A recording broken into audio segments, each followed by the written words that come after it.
Take me home to the land of the Pecos. Near that stream, let dream neath the sky. This old heart keeps on beating, repeating fond echoes of the brave and the bold riding high. During the 1870s, the wildest spot in the United States was the desolate Pecos River. Virtually beyond the reach of the authorities, the railroads, then pushing their way west, attracted the most vicious characters in the country. It was said that all civilization and law stopped at the east bank of the Pecos. It took one man, a lone storekeeper who was sick of the lawlessness, to change all this. His name was Judge Roy Bean.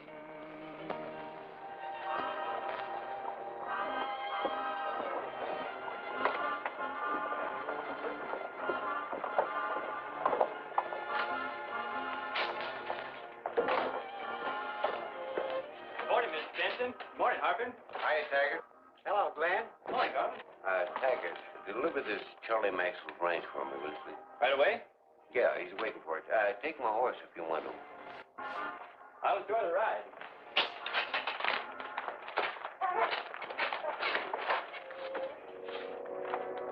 Take a look at these, Benson. I'll see you in a minute. Yeah.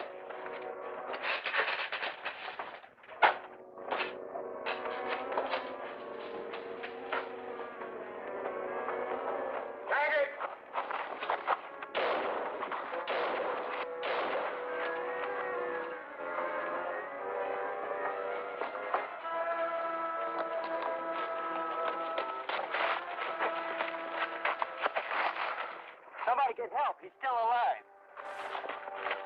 Taggart robs the bank, Marshal. Go look. You'll find the money in his clothes.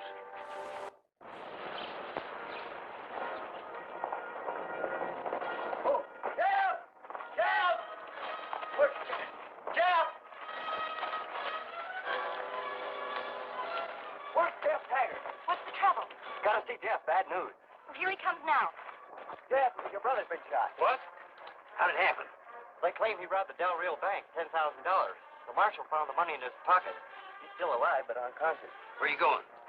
I'm going to see my brother. Now, wait a minute, Jeff. Let's not hurry into this. Your brother's hurt, but he's in trouble, too. We may be the only ones that can help him out of it. I don't care what they found on him. Glenn never stole anything in his life. And Marshal count the money? Yeah? $3,000. You said 10,000. Francis said Glenn'd been taking the money for weeks. He said Glenn probably hid the rest of it somewhere. It's a frame-up. They're just using Glenn to cover up for their own crookedness. You been to Del Rio recently, Jeff? No, not recently. They got a new marshal over there. He wouldn't know you. What are you getting at, Judge? You could go over there on your own, circulate around a little, see what you can find out. Don't waste your time at the bank. Go down to the bar. That's where they do the most talking. It's a good idea. I'll go by and tell my foreman I'm on my way. And I wouldn't ride in there for direction of Langtry if I was you. I won't. Appreciate that. Honey, I want you to pack a bag for me. Yes.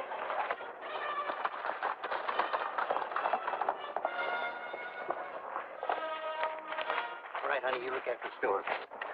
You're going over to Del Rio to help Jeff. That's right. He may need somebody to back up his play.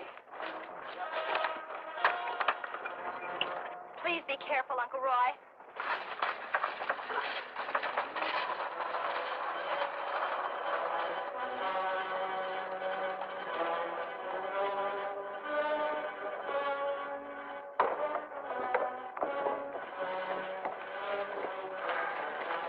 Hello, Marshal. Mr. Benson. How's your prisoner getting along, Marshal? Well, he's still unconscious. Uh-huh. What does the doctor have to say? He gives him a 50-50 chance. Yeah. Well, that's good. Well, look who comes to Del Rio.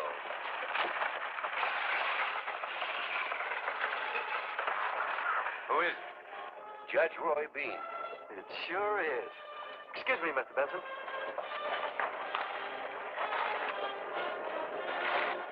Harbin, I don't like this. You don't like what? Judge Bean coming here. What difference does it make? He's the law west of the Pecos. This is east of the Pecos. He has no jurisdiction in this town. That doesn't make a bit of difference to Judge Bean. When he decides there's something to meddle in, he meddles. So what can he find out? I just wish you'd have made sure of Taggart, that's all.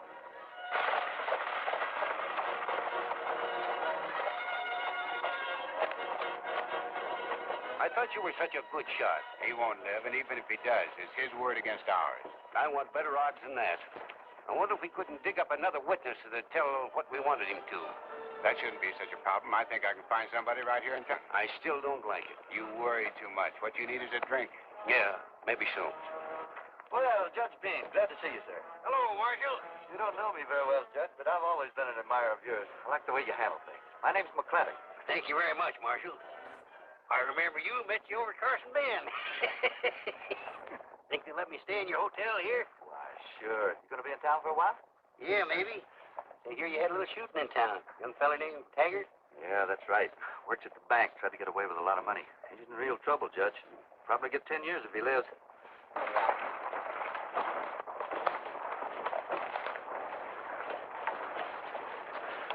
So, we figured he's got the money hidden somewhere. Who's we? Mr. Benson at the bank and myself. I see. Well, I guess I better get myself fixed up in the room. I may be here a day or two. Sure, Judge. Tell him I said to make it comfortable. Yeah, thanks very much.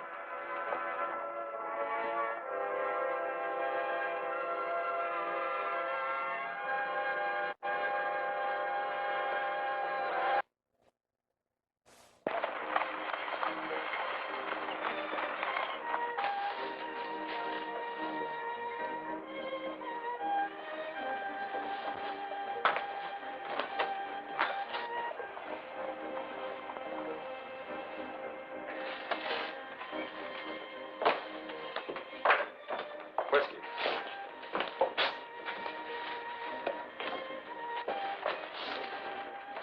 I'll take one of those myself. Make it a double. Here you had a shooting in town a while back. What do you care? What does anybody care? You sound kind of unhappy. I am unhappy. The man they shot was a friend of mine. A good friend. Named Taggart. Now they're calling him a thief. A bandit. You saying he isn't? I worked with him. Right alongside. He couldn't have taken that money the way they said he did. Nobody could. Were you there when they shot him? No. But I helped pick him up. He's hurt bad. Real bad. Why are you so sure Taggart didn't take that money? And what makes you so anxious to know, mister? Just curiosity? You're the most curious man I ever did see. And how did you get so spunky all of a sudden? Now, look, Mr. Harvard. I just came in for a couple of drinks to sort of forget what happened to Glenn. Nothing wrong in that, is there? You were pretty mouthy about it. When'd you get in town, mister? A little while ago. Have a long ride? Long enough. You don't seem to be very thirsty. Is it bothering you? Just don't like to see things go to waste. It won't. Come on outside, Carlton. What for? You were so anxious to talk. You can talk to me. No, I'm staying here. Come on outside. Let him alone. Back out of this, mister, before it's too late.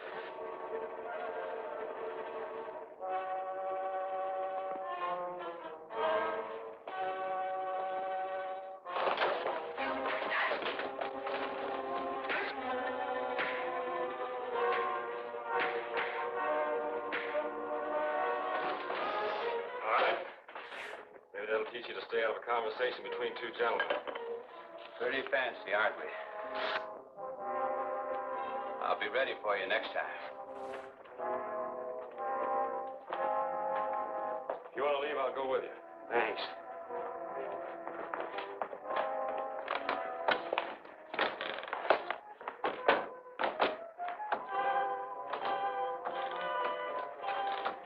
I remember where I've seen him.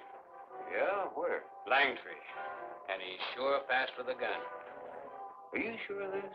Positive. He's Judge Bean's deputy. His name's Jeff Taggart. Glenn Taggart's brother. I don't like this. The best thing that could have happened to us. It'll cinch our case for us.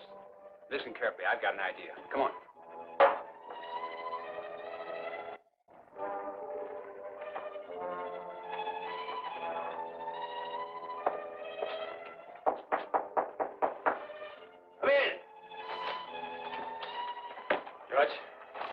This is Mr. Carlson, who keeps books at the bank. He thinks Glenn is innocent. I'm glad to hear that, Mr. Carlton. I've said too much about this thing. I should have kept my mouth shut. Some man off the bar gave him a real bad time. Who? Mr. Harbin, cashier of the bank, and he's a gun hand. Well, if you're scared, you can stay around here. We'll be around. Thanks a lot. Sure. You just make yourself at home here.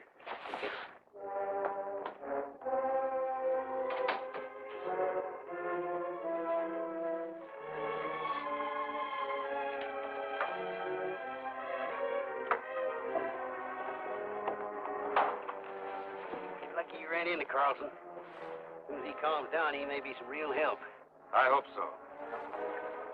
Well, let's look around town a little.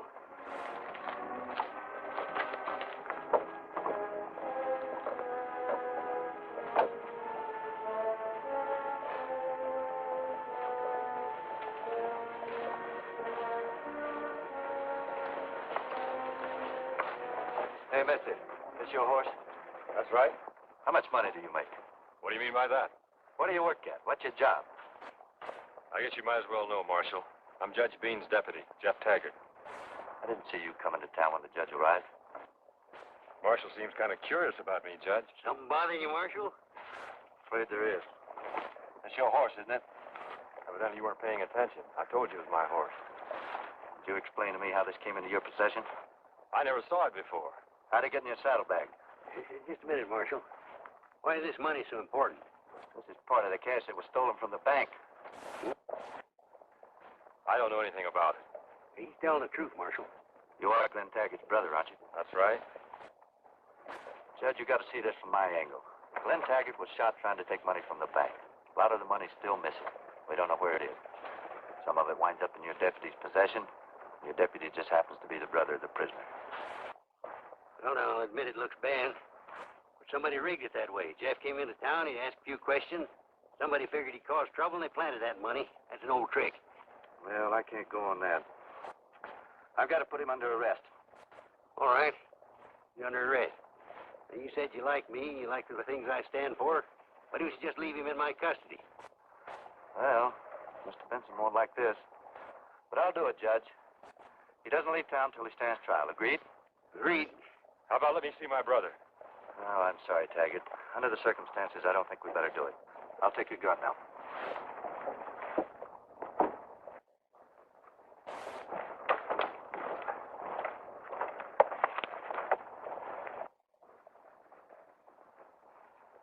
I better get myself a lawyer.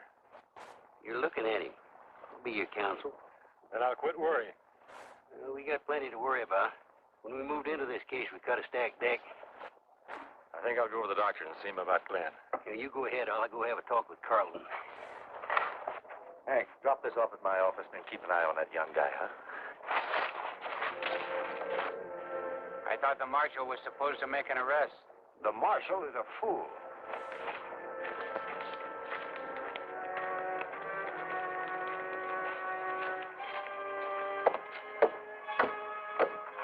How's your brother? Doc says as good as can be expected. Any luck with Carlton? Oh, he's still scared. He'll talk after a while. You going somewhere? Yeah, over at the bank. I've been waiting for you. I don't think we ought to leave Carlton alone. I'll watch him, Judge.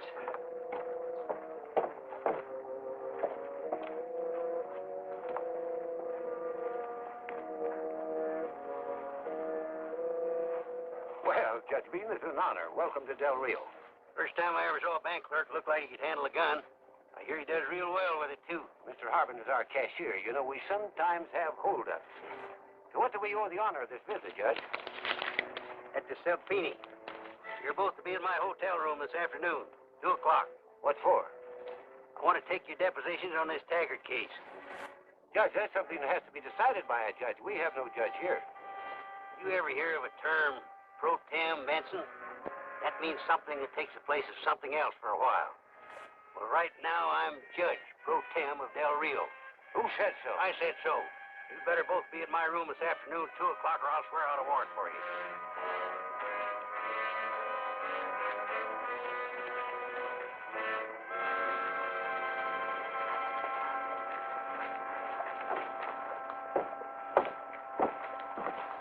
You didn't stay very long. Long enough to serve them Subpini. Venus. They ordered them to be here in my room at 2 o'clock. What for? They won't talk. I don't want him here to talk. I want him out of that bank so you and Carlton can seize the books. I told you I had a good lawyer.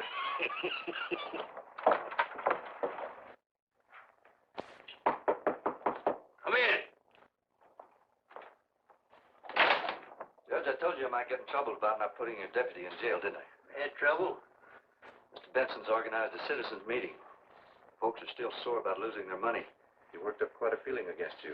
Yeah, I'll bet he makes a real good speech. They're bringing in another judge for the trial. Did he tell you what his name was? Yes, sir. Judge Jethro Parks from Austin. Oh, me. You know him? I knew him all right. He's kind of a bad spot. What do you mean? There's one man in the state of Texas that don't like me and my way of doing things. It's Jethro Parks of Austin. Order! Order! Order! I'll have order in this court, or I'll find everybody in contempt.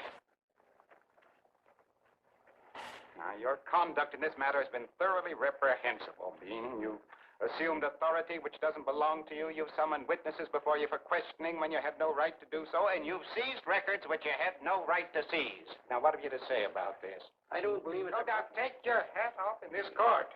Excuse me, Your Honor. I don't think it's a prerogative of this court to define the limits of my authority. The court will define the limits of your authority during this trial. I'm just interested in seeing justice done. Your brand of administering justice has never had my approval. The way you run your court in Langtry is a legal crime. I don't believe I've ever heard that term before, Your Honor. Must be something new. Are you trying to be humorous with me? Oh, certainly not. Your Honor is known as one of the great judicial minds of the Southwest. I detest flattery, Bean. It'll get you nowhere in this court. Now, I want those bank records brought in here tomorrow. Do you understand? Yes, Your Honor. We find that because of his condition, the defendant, Glenn Taggart, is unable to testify at this time, so we'll proceed with the case of his brother, Jeff Taggart. But I object to that, Your Honor. Objection overruled. With Judge Parks. Until Glenn Taggart's proved guilty, how can there be a case against my client? Well, they found the money. Order! Order! Objection still overruled. Now as to the matter of the trial. The prosecution has already indicated it will accept the judgment of the bench. Now, what's your choice, Bean? Shall I render the verdict, or do you prefer a jury?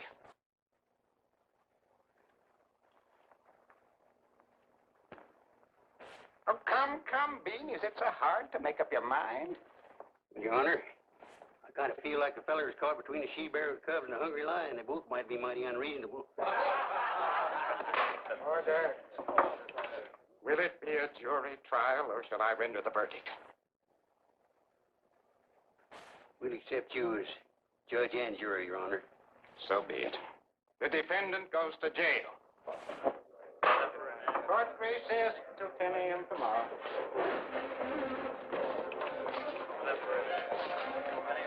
It might be a real good idea if you got yourself another lawyer. I don't want another lawyer.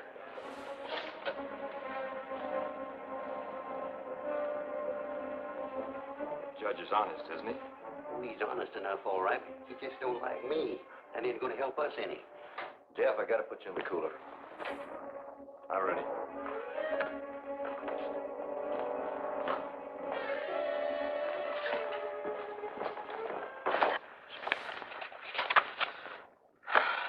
Nothing wrong on this page, Judge. Can't find a thing. We still got several pages to go. Let's keep on when we get everything up to date.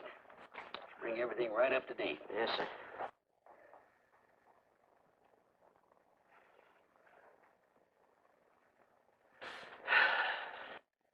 It's morning, Judge, and I still haven't been able to find a thing wrong. You keep at it. Go over everything again if you have to.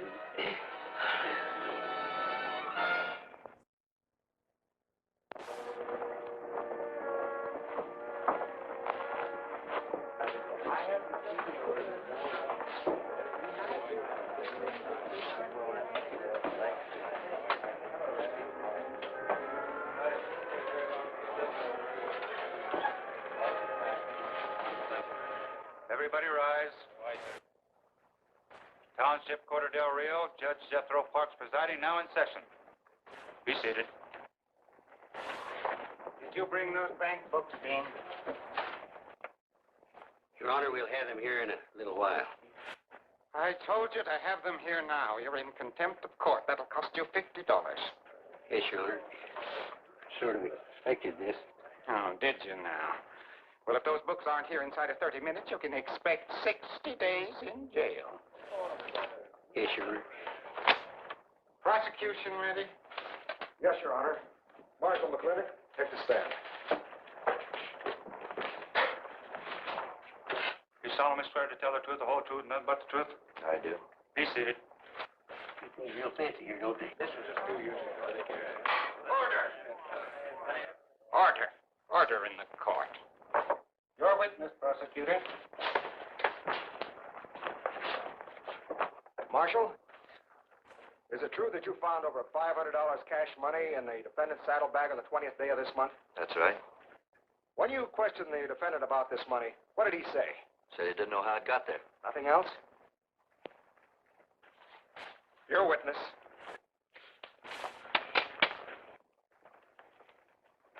Marshal, who tipped you off that this money might be in my client's saddlebags? Mr. Benson. Mr. Benson? President of the bank? How do you figure Mr. Benson knew this money was there? I object. Testimony would be hearsay. Objection sustained. Did you find a gun on Glenn Taggart when he lay wounded in the street? No, sir, I didn't. I just found... Objection. Testimony is not relevant to this case. Objection sustained.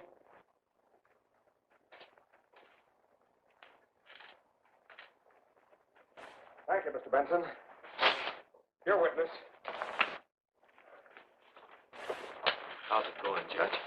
Carlton doesn't show up in them books pretty soon. We'll both be in jail. Do you wish to examine the witness, Bean? Yes, Your Honor. Yes, Bean. Ah, I see those books arrived just in time. Your Honor, may we confer about the book? We may wish to present them as evidence. Now, if you make it short. Page 302. I made a note. Oh, come, Bean. We can't wait all day.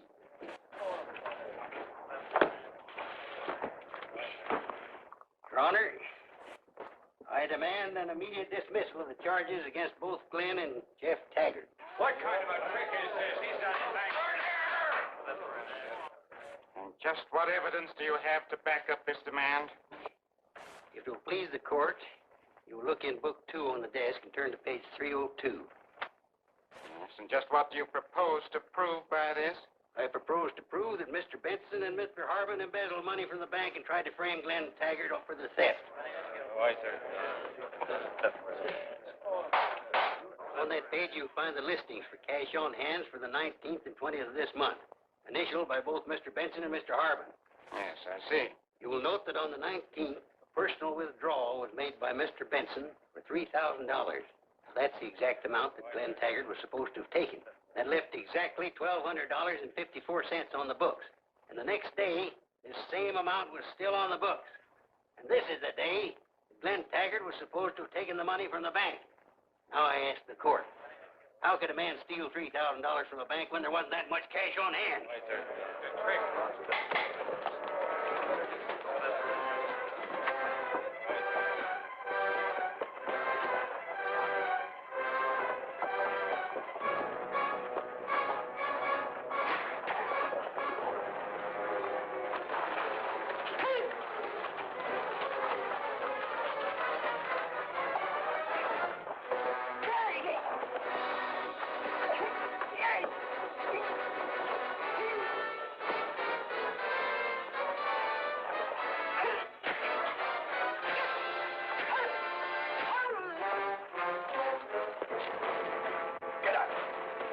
Take up your hat. You're both charged with embezzlement and attempted murder. Lock them up, Marshal. Come on, brother. Congratulations, Judge Bean. I want to say I was wrong about you, and I'll have to come to Langtry sometime and see how you conduct that court of yours. I sure hope you do, Judge Parks. Give me a chance to get that $50 back.